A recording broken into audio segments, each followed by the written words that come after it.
Hey, I'm tuning. Very exciting, huh?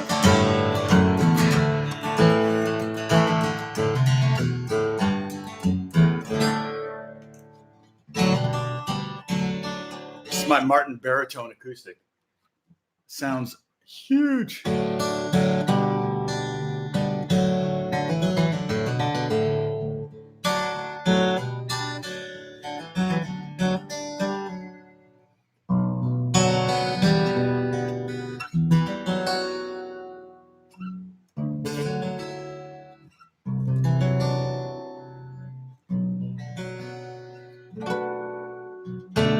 So what's going on out there?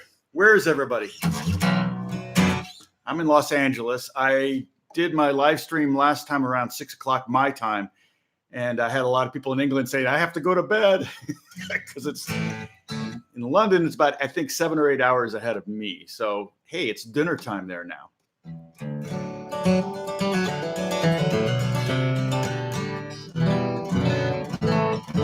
I just posted a video. My most recent video was on going to the NAMM show. And hey, is it Gatsby? Oh, Lauren. Hey, Lauren. I have created a new song. Okay. David who?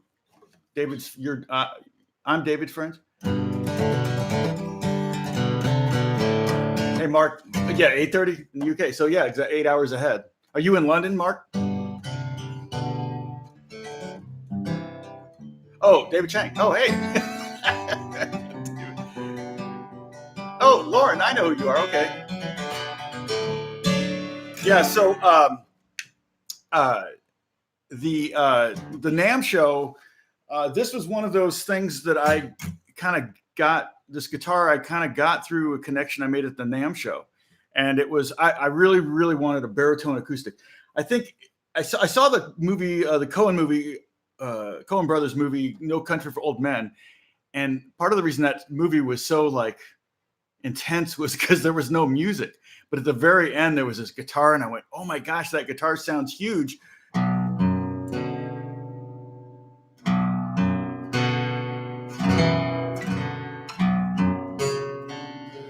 And I think it was a baritone guitar, and I said, okay, I got to get a baritone acoustic. I had a baritone electric. I'm gonna sit back a little bit here. There we go. I'm chopping off my head. Oh, I forgot to take down my I got my light behind me there. That looks really classy, doesn't it?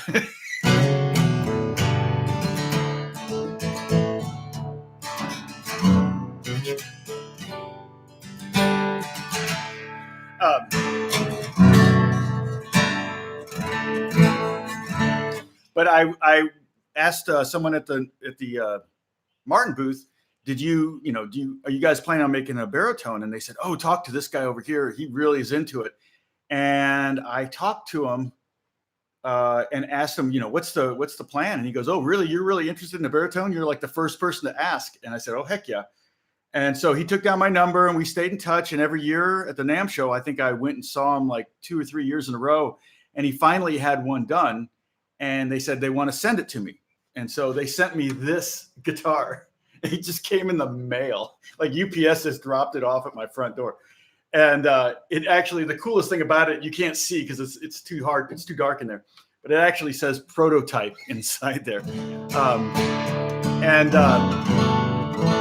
It's a, what is it? The model number is, I think it's a J28 baritone. And I ended up having to buy it ultimately, but he wanted to get my feedback. So I was just kind of putting the guitar through the paces. And I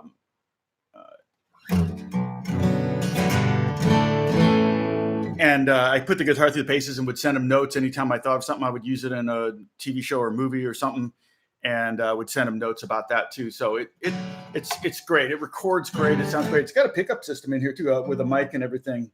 I forget what brand it is, but it's got a mic and a saddle pickup in it. And I don't know if they still make these.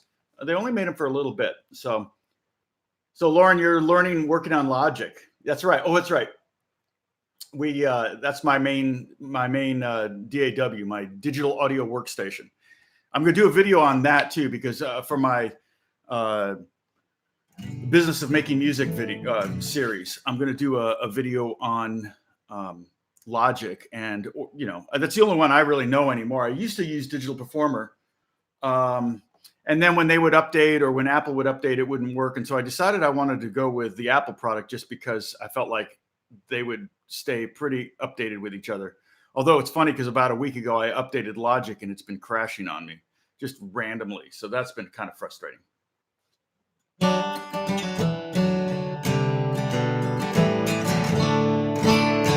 So anybody have any questions out there? I'm just kind of Wichita. Yes, that is a baritone electric on Wichita Lineman. What brand was that? I remember seeing it. It wasn't an Ovation. It's a great song. It's a great songwriter. That was what's his name? Oh, I can't think of his name now. All of a sudden, just escaped my head. I think he was like 19 or 20 when he wrote that song. Jimmy Webb. Jimmy Webb wrote By the Time I Get to Phoenix, Wichita Lineman. This is thank you. Thanks, John. You're there. This is a Martin. And it's a baritone. So it sounds bigger than a normal acoustic. It's a Martin J28 something B maybe. You know what? It's funny. This Martin, I mean, this is a Fender tuner. And I always try to turn it off, but when I turn it off, all I'm doing is toggling it over to guitar, and it only does 6 notes that way. And then I hit it again, and it goes to bass, and then it goes to violin, and then I don't know what ukulele, and then it goes back to C, which is chromatic. I have to leave it on there. I just have to set it down, and it'll shut itself off. But I'm like used to turning off my tuners.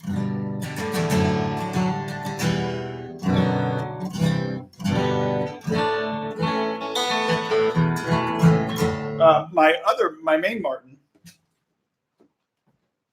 Move this out of the way.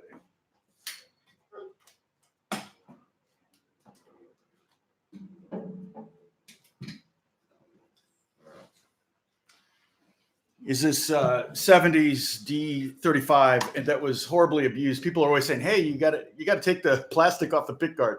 No, there's no plastic on there. That's just totally warped. You can't see it, but I think the trim on here was cracked and broken. It was turned into a lefty and then turned back into a righty, which is weird. So they actually moved the saddle a little bit this way, and then they put it back the way it was. Very bizarre. Oh, press and hold. Oh, thanks. Thanks, Mark. Oh, sure enough. Look at that. See, I learned something new every day if I pay attention. Oh, I'm a dad yet.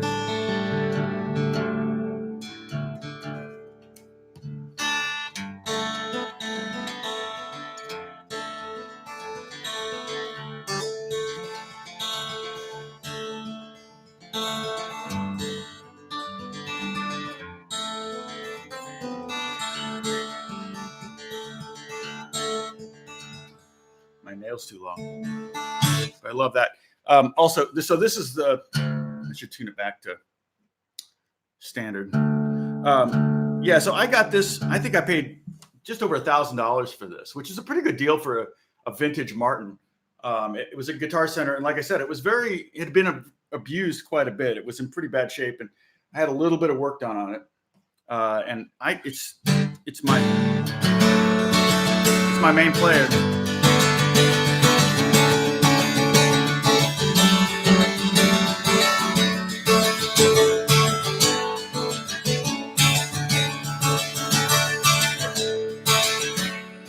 That's getting all distorted. Is that really distorted in there? Hey, Brooklyn, Charles. My niece lives in Brooklyn.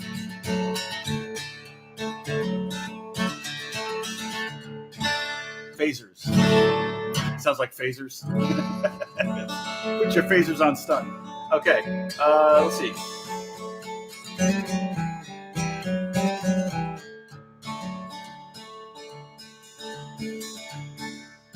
Hey, Jimmy Yuma. Alaska. Hey, Angie. What's the weather like in Alaska right now?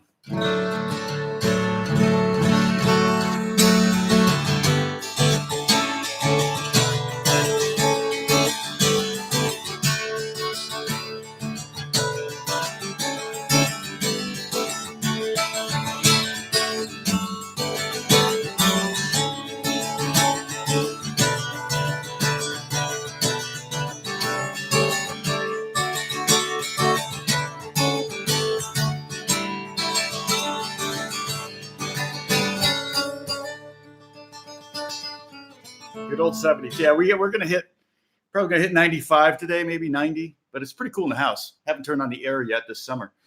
Kind of just keep the fans going, and it stays pretty cool. Let's see. Love to get this nail clip. So I'm gonna do I got some new videos coming up. I've got to come up with some new ideas too. Do a tutorial on playing the banjo. I'm trying to learn banjo. Not really. Banjo, I'll tell you the main thing about banjo. I mean, if you've watched my videos, I've got a video, the most important thing to know, the most important thing to work on an acoustic, the most important thing to work on an electric. And this is just from kind of after playing 49 years, looking back over my playing and over what tools that really helped me the most. So I'll just share those two with you right now, and then I'll tell you the banjo one. The most important thing to know, like electric, really work on learning your fretboard. If you want to be a good electric player, one of the best things to do is know every note on your fretboard. That will help you find things. It'll help you communicate. It'll help you understand theory. It'll help you deconstruct theory, take a chord and look at the notes in it and go, oh, okay, A, C sharp, E, that's an A chord, that kind of thing. With acoustic guitar, I really feel like one of the most important things to learn for acoustic guitar is strumming patterns. Because so many guitar players, they do the same.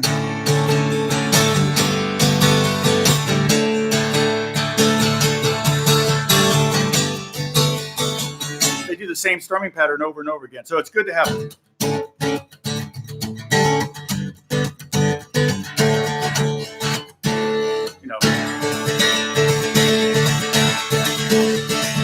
have a bunch of different kinds of strumming patterns. And one of the best ways to create strumming patterns is to copy drummers. Try to sound like a drummer. For example, like that, use that basic folk pattern. I can put a snare hit on 2 and 4.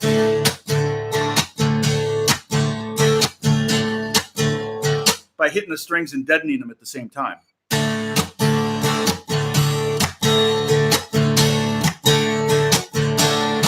I can even, that's a snare hit on 2 and 4. 1, 2, 3, 4, 1, 2, 3. But I could do it on three and do kind of a halftime feel.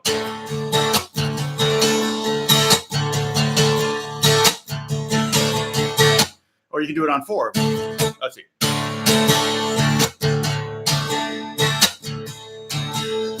So you can put the snare in different places, kind of like a drummer would. And then, but for banjo, the banjo thing is, the banjo is tuned like an open G. I don't have a banjo out right now. I have a good guitar banjo, but not a regular banjo.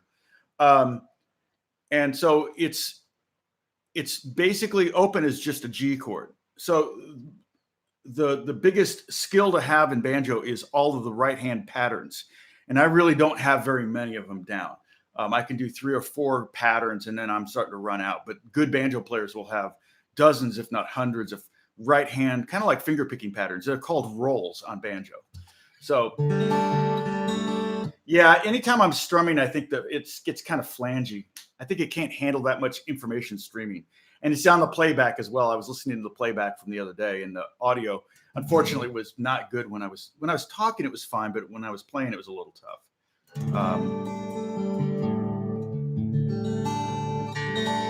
Let's see what else. Yeah. Oh, the Beatles are totally a master course in strumming. One of my favorite things about Ringo Starr was that he never did the same drum pattern. Even on the early Beatle records where everybody was going boom, tap, tap, boom, pat, boom, pat, pat, boom. He wasn't doing that. He did that maybe on one song, but then every other song he came up with something, or I've heard that Paul kind of came up with it. I'll tell you that when I was in, someone's in a couple in Kent, Dean, you're in Kent, England, in the UK. We were in London in let's see when that was 2014. I got a tour of Abbey Road. It was so awesome. I took my boys with me, and it was totally Mecca for me just to be there. Where pretty much in Studio 2, where almost every single Beatle record was recorded. Not to mention, Pink Floyd and even Michael Jackson. A lot of different artists recorded in Studio 2 or just at Abbey Road. And saw Studio 1, which is where they do all the big scores. I think a lot of Star Wars and Harry Potter, and a lot of that stuff was done there. Lord of the Rings. So, bon appetit. Yeah, well, good. So yeah. So Angie, if you're better at finger picking, then that comes in handy with banjo. Let me get back to standard.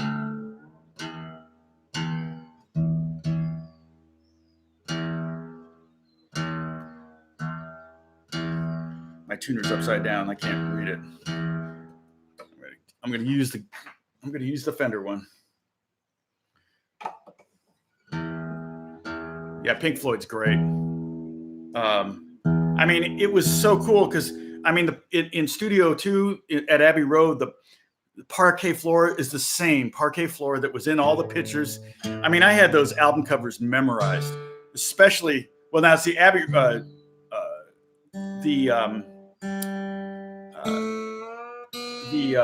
was it a Let It Be album? That was, I don't know where that room was a different room, but even those big cloth panels on the side of the walls to cut back on reflections, they were the same. They were the same. They had been replaced, but they kept the exact same look. And during the 60s, they changed what was inside of them. Originally, what was inside of them was seaweed. And then they, like somewhere 65, 66, they changed what was inside there because dried seaweed was very flammable. So they didn't want to have that risk in there. But I mean, the staircase going up to the studio. Now the control room had all new gear in it, but they did have the original at Abbey Road Studio 2. They did have the original compressors that the holy grail of the compressors, the Fairchilds. They still had a couple of those in there that were, I'm sure, from the day. And I'm sure their mic closet's amazing. But I actually played the Lady Madonna piano. I wish I could play Lady Madonna. That would have been amazing. But I just was like, I think I played Let It Be, which wasn't played on that piano. That was, I think, played on a grand piano. But Lady Madonna was an upright piano. So that was pretty fun. Yeah, we just moved here, and my friend helped me hang those. See, if I'd hung those guitars in the back there, they would all be like all uneven and everything. I'd have some on the floor and some on the ceiling. It would all be a mess up. But I had a carpenter friend of mine that helped me kind of line everything up, and we put them up together. And many of those are. I mean, over there, it's copper colored. The Telly, that's a baritone, and it's great because it's got a humbucker in it. And so it's like great for like heavy rock stuff. And the Gibson Dove, that actually was my first acoustic. I got that. I didn't get my first steel string acoustic till I was 30. I didn't think I'd ever play acoustic. And now for records in particular, that's what I get called to do. And then that's my Django guitar there that next to between the two Tellys. So that's kind of a gypsy jazz guitar. That's a Del Arte. And then that's a reissue Japanese 54 Telly next to that. Butterscotch. That's a great guitar. It's my son's favorite guitar of mine.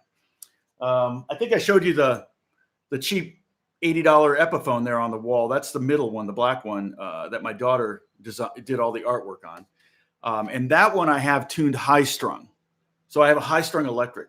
And you'll notice I chose a guitar that didn't have a whammy bar on it because I think if I were to string up a guitar high strung on a whammy bar, the action would be all messed up because the tension is so much different with a high strung set than a normal set. I also, the white guitar over here, that's a bass 6.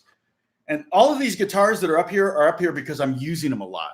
I keep the guitars that I'm using up. And then I've got some over here too. And then on stands, but I'm just basically working all day in my studio.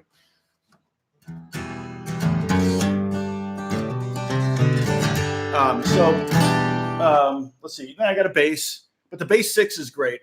That's kind of the spy guitar. The Fender Bass 6 was from the 60s, and that thing just sounds. It's got the electronics of a Jaguar, and so it can get a really twangy. I call it thwacky, THWACKY, thwack. The strings kind of sound like if you were to pluck piano strings. They just sound really cool. And sometimes what I'll do for added effect on a track is I'll track the bass. You see the 5-string bass there. And that's just a cheap Squier, just like the bass 6 is also just a cheap Squier. But I'll track the bass and then I'll double it with the Squier. And that gives it, maybe I'll just pull it down, I'll just have it in there a little bit, but it gives it a kind of a brightness. Or I'll mute it. If I mute it, it kind of sounds cool too. And then the harmony, which is the one behind the baritone. That one I got in Ludington, Michigan. Anybody watching from Michigan? We used to go every summer, go to Pentwater, Michigan, and not a whole lot going on in Pentwater, but we drive up to Ludington. There was a guitar store there, and we would kind of peruse it. And every year I would pick up some little thing, a pedal or a ukulele or something. And that year, the last year up there, I got that guitar, and it's a 60s harmony. And I used it on quite a bit on the movie Skyscraper. I don't know if you saw the movie Skyscraper, but there's some tender moment guitar stuff. And that's the guitar I ended up using for that. Oh, Lapeer, Michigan. Where the heck is Lapeer? Is it Upper Peninsula or Lower? Sounds familiar. I mean, I have a lot of family in Michigan. My mom grew up in Michigan. In fact, my grandfather was a congressman for Michigan and ran for governor, but lost. Or didn't get the nomination, I think. I don't know. It was before I was born.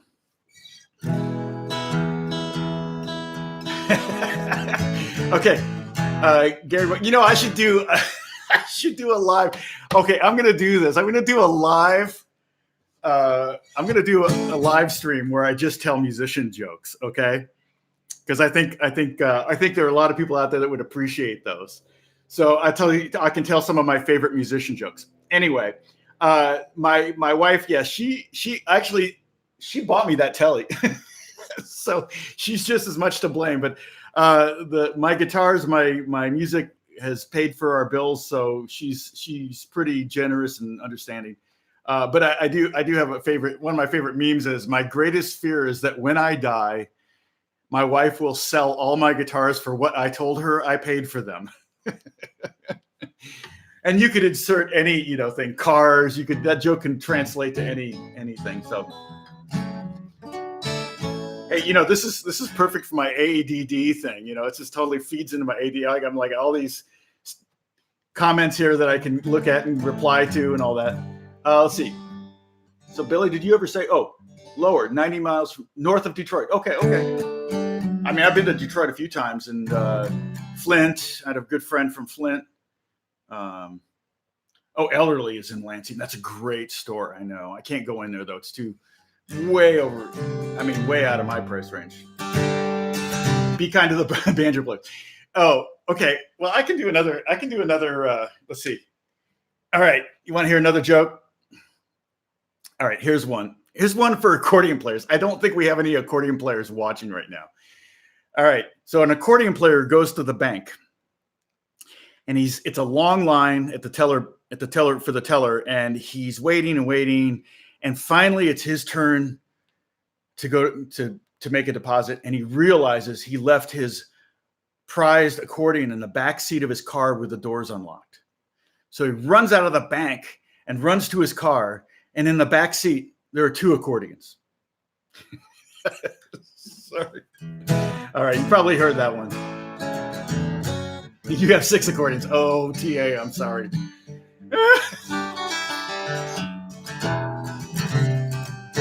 A lot of great players started out on accordion. I forget, is it Hans Zimmer? Did he start out on accordion? I think he may have.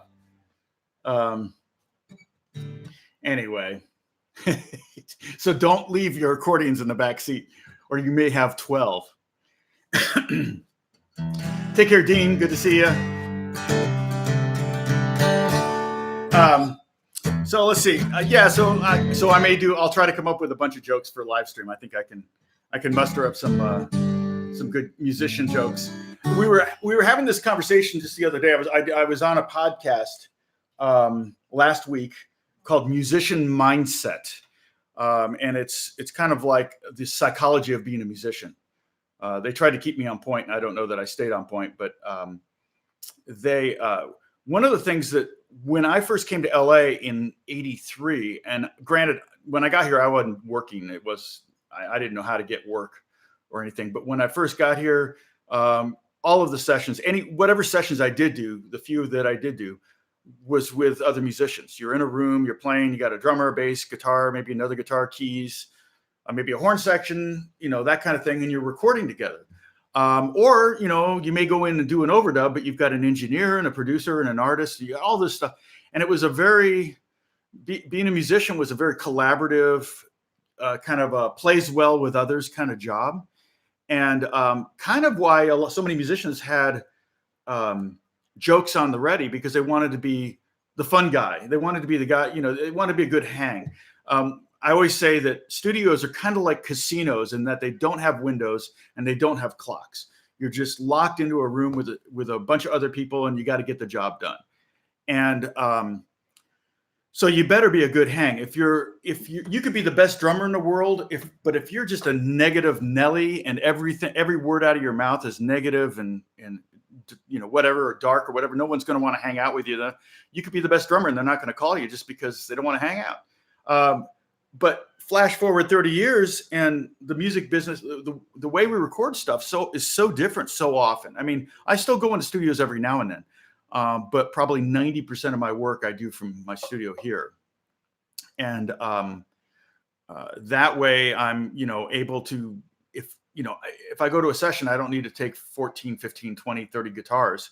I have whatever I need. If I feel like, I need that baritone, I've got it handy. So that really makes it easy for me. But the drag is I'm not really getting to hang out with people, which is kind of the fun of making music, is kind of collaborating. So it's a different Jeff Hedbeck. What? Are you kidding me? How you doing, Jeff? Speaking of studios, Jeff is an amazing studio designer. I wish I could have afforded him for my studio here. I did get some panels though, Jeff, and my friend Jeffrey Taylor. I don't know if you know Jeffrey Taylor, but he does all of he designs all the studios for Universal. He does all the, Universal studios, their recording studios, and also they don't have really many recording studios, but they really do have a lot of like looping studios and for doing dialogue, mixing studios for film and TV. And he designs all those rooms, Jeffrey Taylor. So he came over here and he did my room. I'm talking to Jeff Hedbeck, who's, like I said, he's watching right now.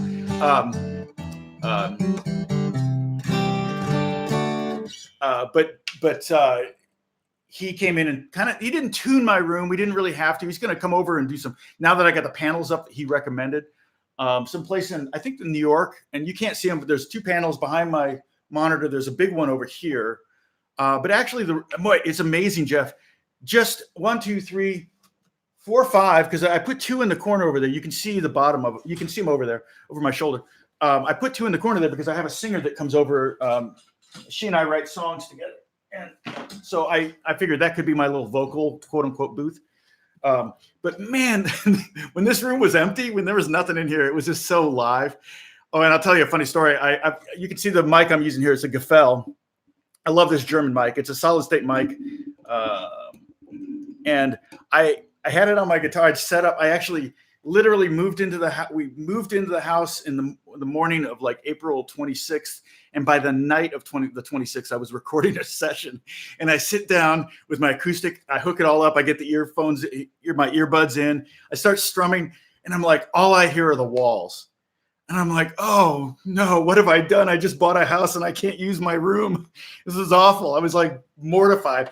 And I realized the microphone was facing the wall. I had it backwards. I'm like, oh, I'm an idiot. So I turned it around, and when you're miking quiet, when you're miking close, like picking, or if the electric is direct mostly, but if I'm doing something fairly quiet, like a ukulele or mandolin, things like that, the room really doesn't have too much of an effect. It's when I've got a big guitar out and I'm strumming, and that's when the walls and things like that will start to affect the sound, and we'll get into the microphone and we'll get onto tape. So that's where the panels really helped. And then just having the furniture in here, I got a rug down here, and I've got the guitars hanging. I think anything to cut back on reflection seems to help. So Mark MacGyver.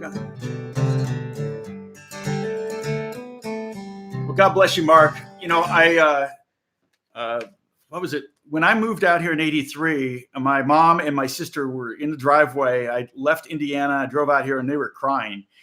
And I thought I would see my mom maybe once a year the rest of my life. And let's see, in 2014, she just couldn't be alone. So we moved her to California to live in the apartment building that we're living in. And I got to see her every day. And that was awesome. So bless you, Mark, for taking care of your mom. That's a great thing. But for the next couple of years until she passed away, I got to see my mom every day, which was huge.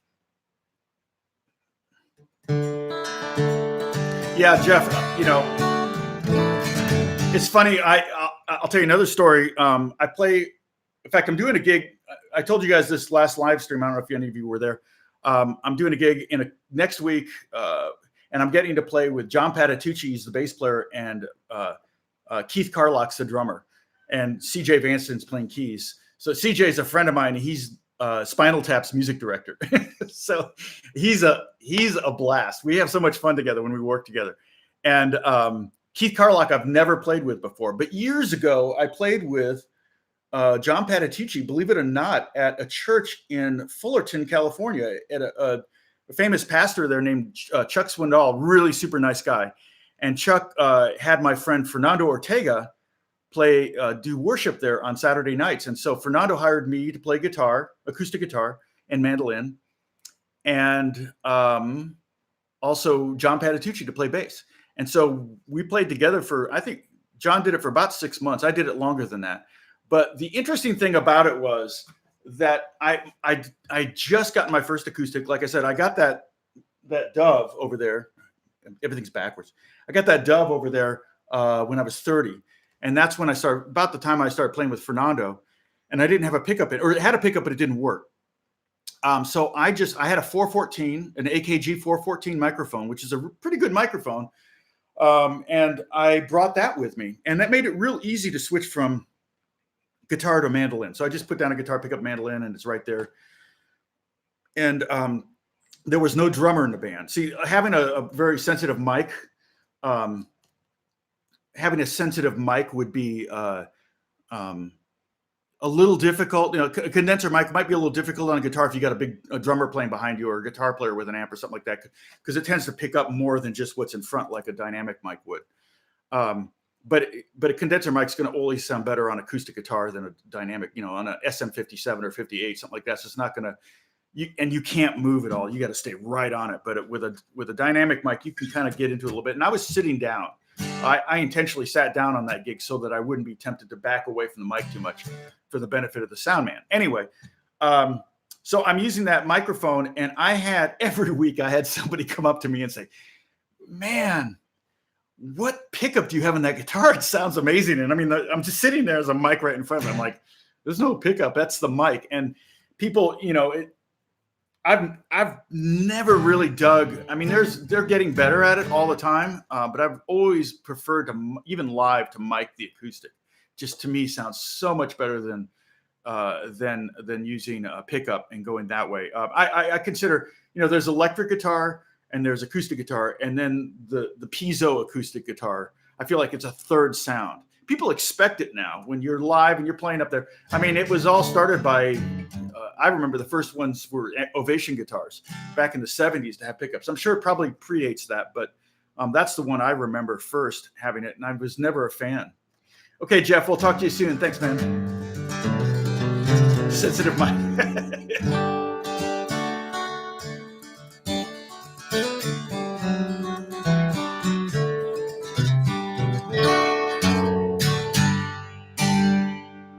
So when I'm playing, yeah, exactly. Piezo. Hey, how do we say it? That's what I want to know. Is it piezo or piezo? I've heard it both ways. And I've heard guys say piezo too. Maybe they're Italian. Yeah, it's way too quacky. Quacky is exactly what it is. I do have this guitar.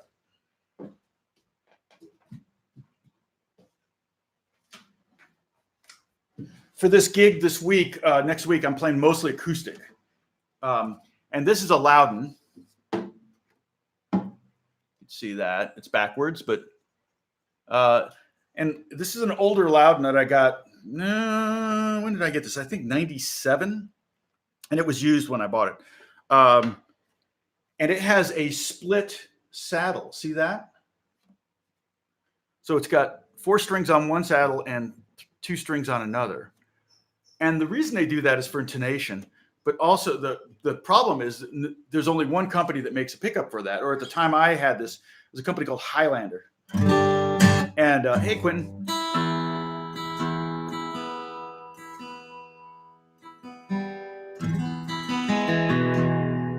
And so the Highlander pickup in this thing actually is just a piezo pickup, and it sounds, of all the piezo acoustics that I have, it sounds the best.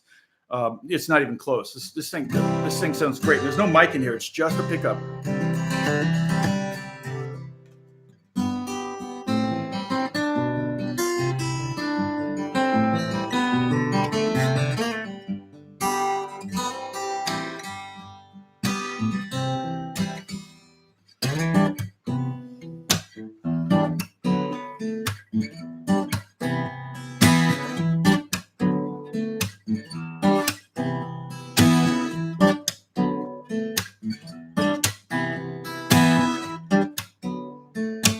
Hey, hello from England.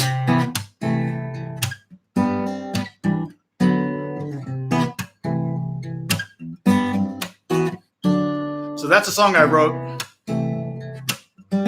I'll tell a story on this at some point. I'll probably do for my the business of making music. But that's a song I actually wrote with Justin Bieber called Yellow Raincoat. We wrote that in just a few short hours together. And it was kind of a very surreal day. I work with him, kind of indirectly by writing and stuff. Sometimes they send me guitar stuff they want me to play on guitar, but I wrote that song. It comes out, and then I decide I'm going to do a tutorial. And so I do that. In fact, it's funny because I originally wrote it in E minor, or it's basically G, but I had the capo on for the previous song, and I just started playing that. And Justin was like, "Hey, Tom, what's that?" I said, "Well, it's this little thing I'm working on." He said, "Can I write to it?" And I was like joking with him. I said, "I don't know, kid. I don't know if that'll go anywhere." He's like, "Really?" I'm like, "Oh, shoot. Yeah, no, totally write to it." And anyway, so I do this tutorial about the song on YouTube, right? I post it on YouTube, and I talk about writing it with Justin in the video. And I know I don't look like the guy that would write songs with Justin Bieber, but I get so many kids like commenting on, "Why are you saying you wrote this song with Justin Bieber?" Like they wouldn't believe me. And I wasn't like I was trying to teach them how to play it. I wasn't really care.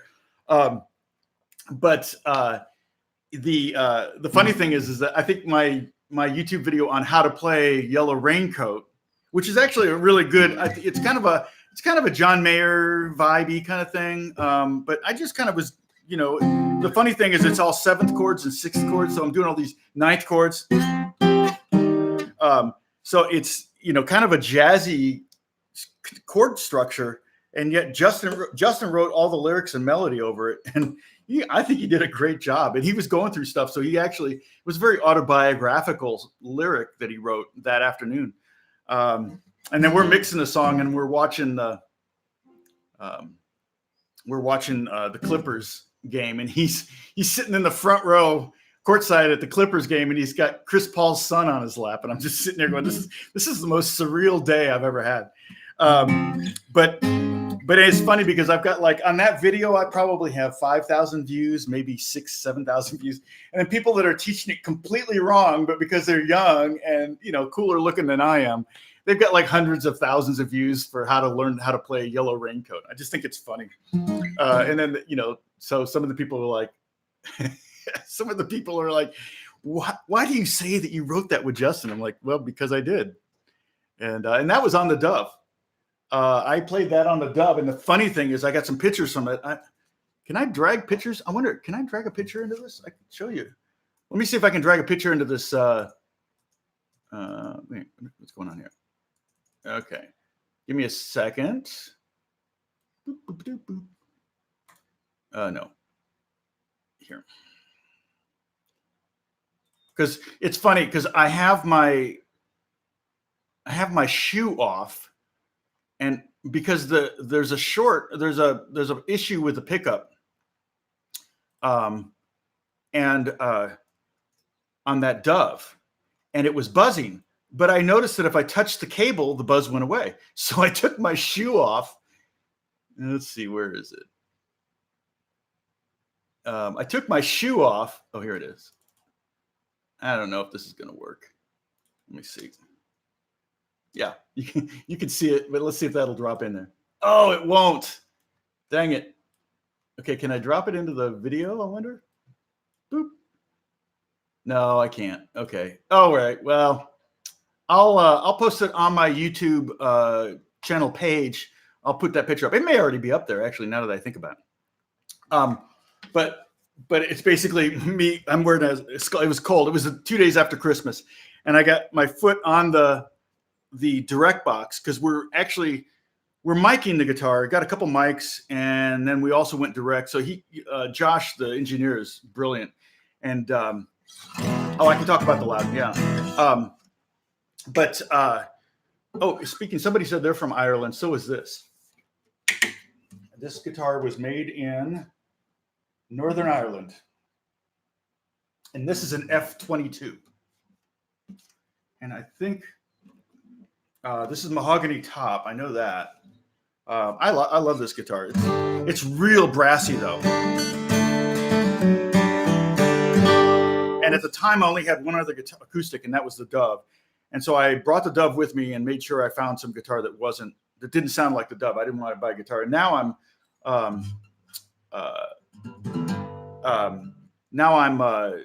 much better at telling noticing nuances between different acoustics. But back then I only had the one, and that's what I pretty much thought an acoustic sounded like. But now I can kind of, on a record, I can usually tell if it's a Martin or a Gibson sometimes. I don't know if you're like that. But my ear's getting better in that regard. But yeah, this Loudon, I bought this because I got a gig doing. You guys are gonna hate me for this. I got a gig doing clinics for Maranatha Music, which was a worship music company. Loudon versus Martin, they're different. It's like apple versus oranges. For fingerstyle and drop D or for DADGAD, I definitely would go with a Loudon, I think. But my Martin, I just love that thing. And I feel like Martin, I'll tell you what my feeling about Martins is, a Gibson sounds like a Gibson. A Taylor sounds like a Taylor to me. A Martin just sounds like a guitar because, Elvis played one, because Bob Dylan played one. The Beatles, they played Gibsons. I think I've seen them play Martins too, though. But so often when you hear, Johnny Cash, when you hear a guitar on old recordings, it's probably a Martin. And so when you pick up a Martin, a good Martin doesn't have a tonal fingerprint as much as, say, a Gibson might. And this thing definitely is very different sounding. This doesn't sound like, like I said, it's very brassy. And I'm not exactly sure why. And I don't think you can hear it.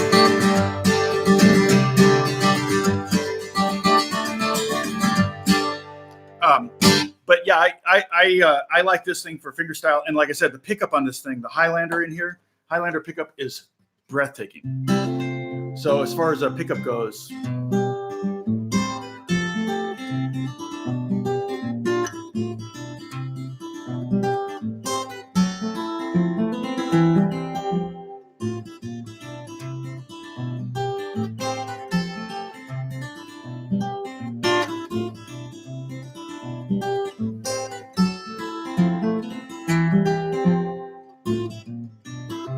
so anyway, I got this gig to do these clinics, and I was going to do 12 of them that year. I had the schedule was 12 different weekends, 12 different cities, and I was going to teach a class on acoustic guitar for worship band musicians and electric guitar for worship band musicians.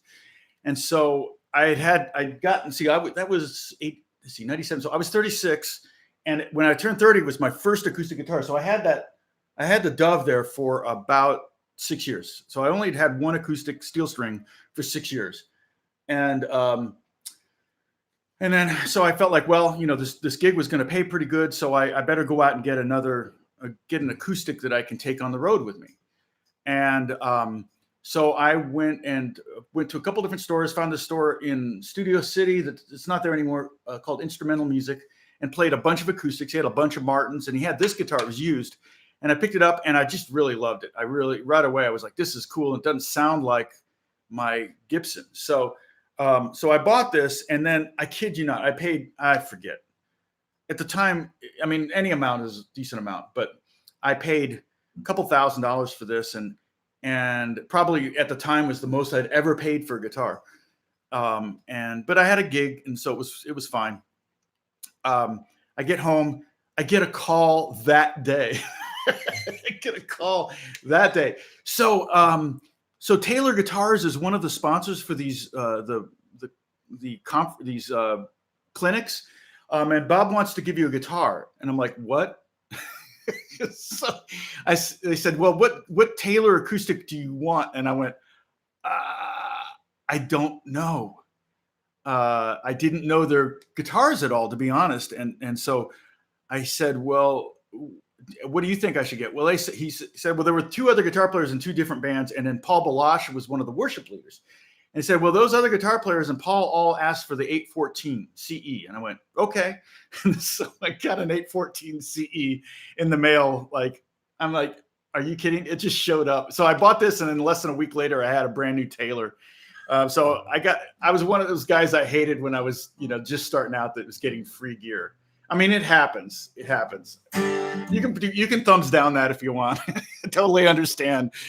But eventually, when you start to make those love connections with corporate, companies and things like that, they start giving you stuff, especially if you're going to be out in front of people. And that's exactly, I was talking about, because they gave me that guitar, I had to talk about Taylor Guitars, which wasn't very difficult because it was a perfect guitar for that scenario. And so many of the, so many worship leaders and so many worship church musicians, guitar players use Taylors. It's pretty common. So it wasn't a hard sell. One of the other sponsors was Roland, and they gave me the guitar synthesizer. And that was a much tougher sell because I'm like, well, if you want piano and organ and horn section, just hire a keyboard player.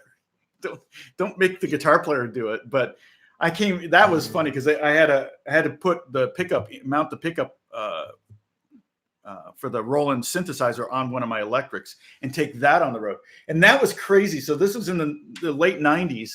And I was carrying on planes 2 guitars and then having 2 bags, like a clothes bag and a gear bag.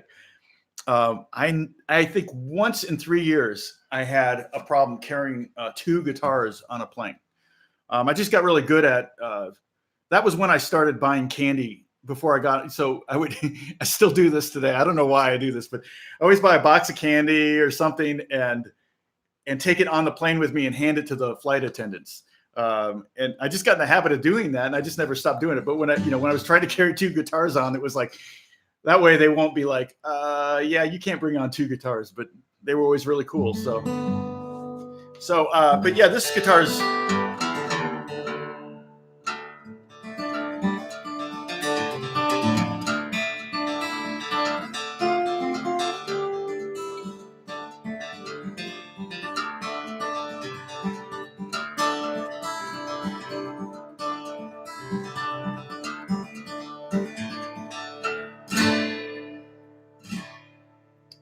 yeah, TA, and I was never thought I'd be an acoustic player.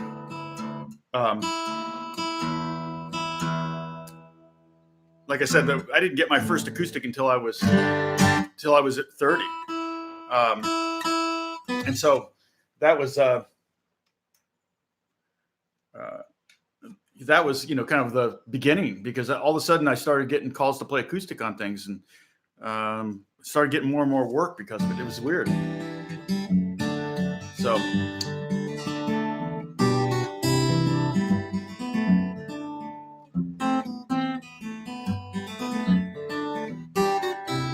Maximus. Yeah, so I don't know. I'm not a fingerstyle guy. I mean, I don't have a lot of songs, but one of the things, like when you're doing chord melodies, like jazz chord melodies,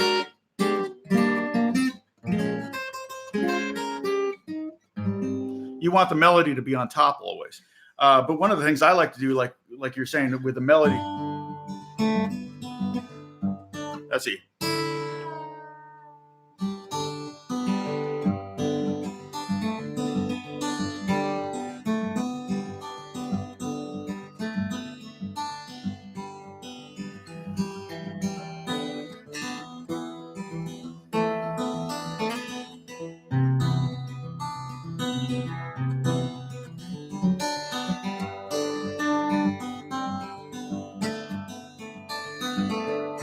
I mean, I'm just making stuff up right now.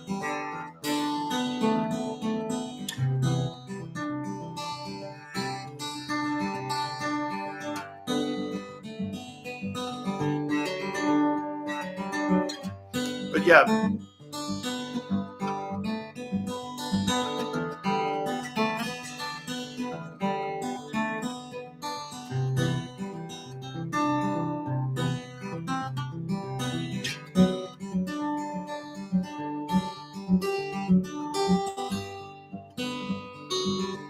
Put the melody on top, middle.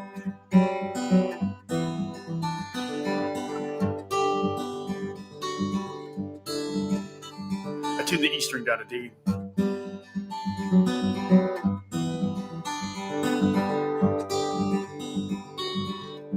Okay, so I'm going to tell you another thing I want you to do. I'm going to do a video on this too. What am I doing here? Okay. One of the things a lot of players do when they capo, and capoing is great because like you can, like the key of B flat in standard, without a capo is a really a bummer key to play in. But in capo to the third fret, you're just playing G shapes. So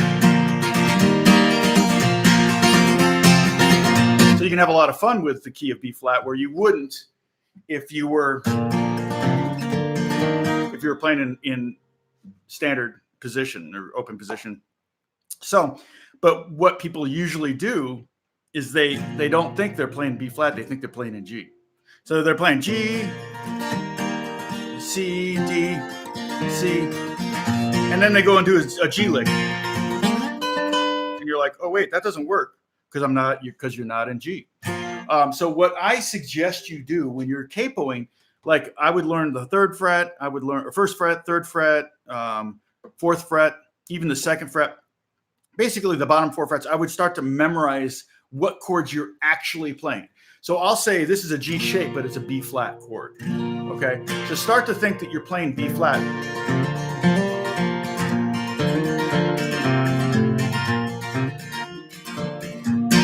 Okay, and then you're playing C, but that's actually E flat. So think, okay, E flat, and you can quiz yourself.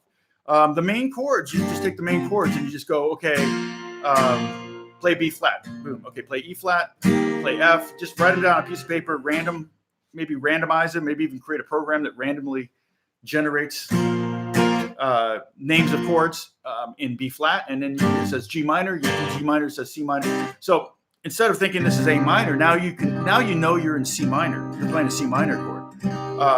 And I think that's really the way you need to be thinking, because when you get in now, if you go up,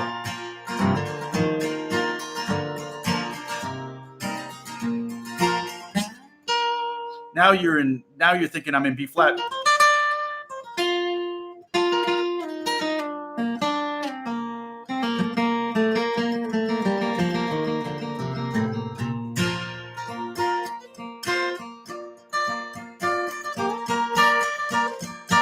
And the neck will start to open up more when you're thinking about what key you're actually in.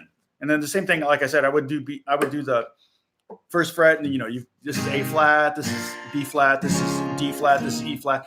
But I'll do videos about these. Maybe I'll do each fret at a time, and I may even just do like a quiz at the end where I just say, play an A flat, and I'll sit there for a second and stare at you, and then I'll say, play D flat. I think that might be a good. That's what I do with students, or have done with students in the past. So the idea is for you to memorize, okay? And ultimately, what it is remember I said quite a while ago, an hour ago, that the most important thing for electric players is to learn every note on their neck, the name of every note on their neck. And then But that's kind of the same thing you're going to do acoustic players. You know, if you start to learn all the fret positions, it really helps. And because you know, if you think you're playing a G chord when you're really playing an A flat chord, it's going to mess you up. Especially if you're trying to communicate to someone. Somebody says, "Oh, what chord are you playing?" You say G, and they're like, they play G on the piano, and like, you're not playing a G chord. So this also helps you to communicate with others when you're trying to music, and you also don't have to go through your chart and change every A flat to G, or print up a chart in the key of G or whatever. You can read any chart this way, you know, like a lyric chord chart or something like that. So anyway, that's, yeah, I'll do. I've been thinking about doing those videos, and I may make it like, I'll put the test at the end of the video so you can just skip that part. But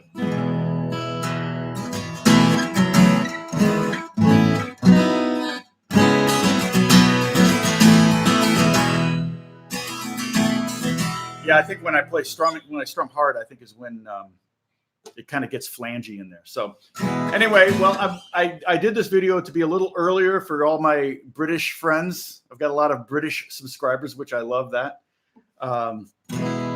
It's 1:22 here. And hope you're all doing well. I'll have to try to do a live stream joke, like musician joke cast, and you can share your musician jokes too. I'll end with a musician joke right now, and I'm going to take it out on drummers. Okay.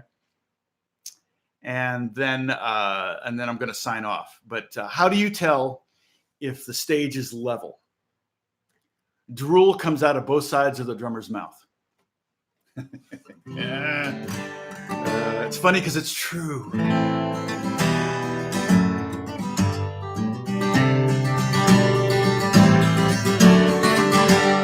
Where I should go.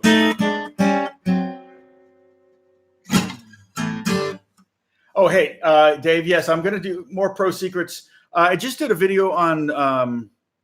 Oh, yeah, that was something that was interesting. I did a video on open D minor. Somebody asked me to do an open D minor, and I kind of consider those kind of pro secret stuff. And then I also have a series. If you're a musician or an aspiring musician, definitely check out my the Business of Making Music series or playlist, because that's where I share all the stuff that I learned in my 40s that I wish I learned in my 20s. Basically, how the business works and how money is generated, and maybe how you can kind of get in on, you know, the goal is to be making enough money to justify doing it full time. And that's kind of the key. So you can start at the first one and go right through all of them if you want. And I'm going to add to those. Oh, you've watched them all. Okay, cool. And is that what you're referring to? You want me to do more of those? Oh, yay. Good job, Dave. Where are you located? Because that's when I started. The whole YouTube channel thing was, I started doing the Pro Guitar Secrets thing. It's kind of inside stuff. Okay.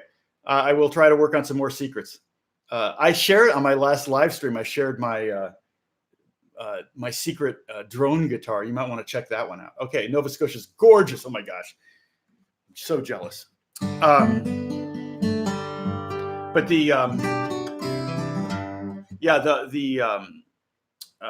the pro guitar. So I started kind of trying to give away all the secrets to the pros because I'd stopped teaching guitar lessons, and that's who I thought my audience was. And then all of a sudden I did that 7 tips for older beginners.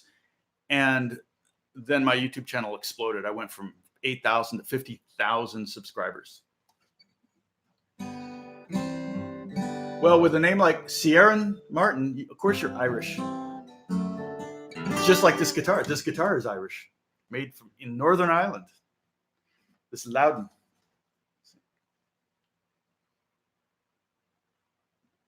Oh, nice, Dave. Yeah, Dave, did you see the video I did on the spider capo? Have you used that? Have you gotten one of those yet? It's one of my favorite tools for creating acoustic things that I've never, heard before, because I really try to do a lot of that. I try to, for the pop artists that I work with, I'm always trying to create something that's different and new. But yeah, check out the spider capo video I did. I think you'll dig it. They're about $30 maybe. I have one somewhere. I have several. Oh, right here. And and you can have multiple on your neck, but what it allows you to do is allows you to push down one string or two. Any you can pick any string combination. So I will do different things like let's see. Wait, upside down. I think. Yeah. And I said I was going to sign off and look at me. I'm still talking.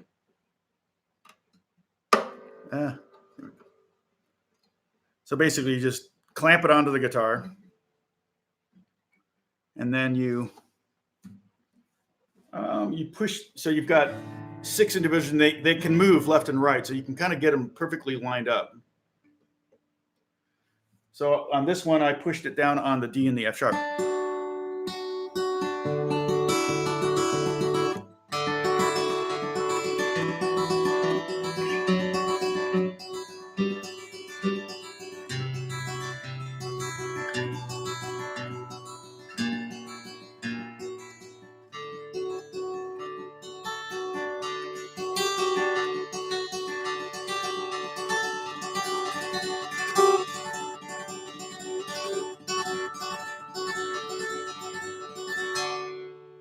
Kind of cool, huh?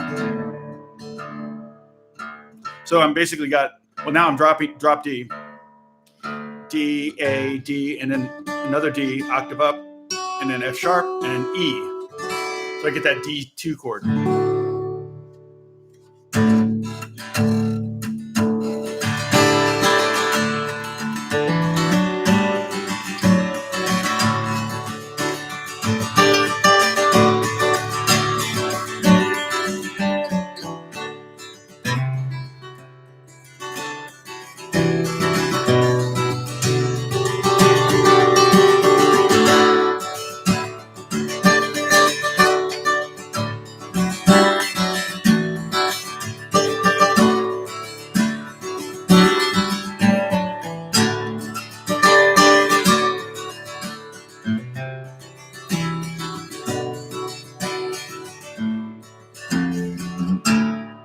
Kind of cool though. So I could put this anywhere. If I want to put it at the 1st fret and push down the same 2 notes, then I got like really weird.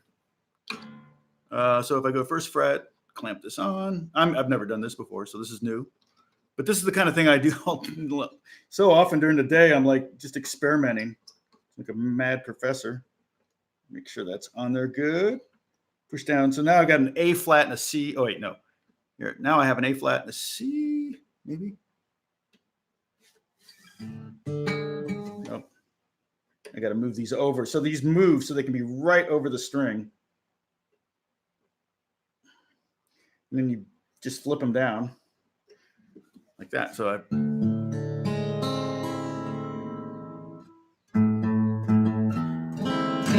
that shouldn't make any sense, right?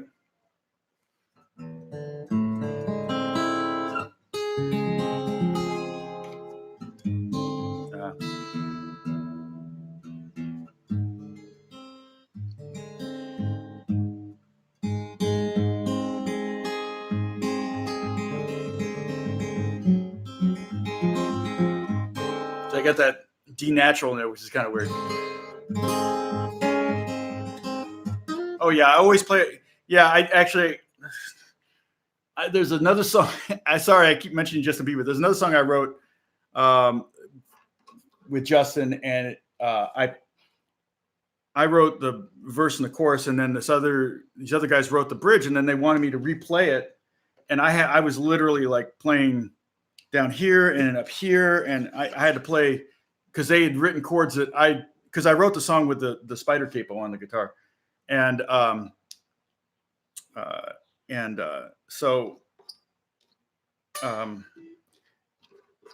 and it got leaked this year, so I'm kind of bummed.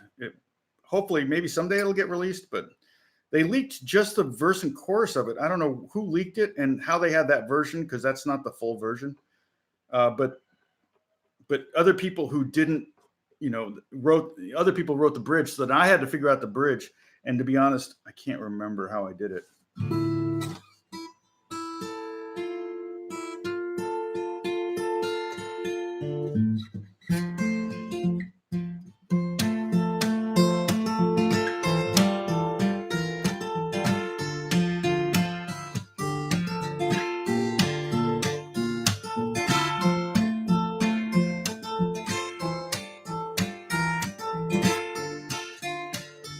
Make a song about Pooh. I've written with Pooh Bear. So Onion. Sorry, I don't think I'll write a song about Pooh, but I could write a song with Pooh. All right.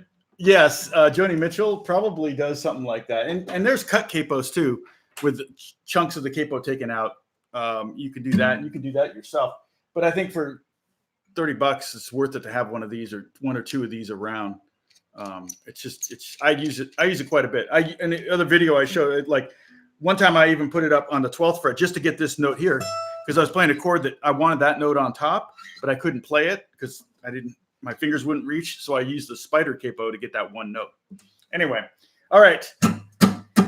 I'll see y'all later. Thanks for watching. This is a lot of fun for me, and I hope that you are all doing well, and I'll try to do another one. I was going to do one of these, maybe one a month, so we'll see. I'll probably end up doing more than that, but it's easier than making a video because there's no editing or anything involved, no uploading. It's all just here.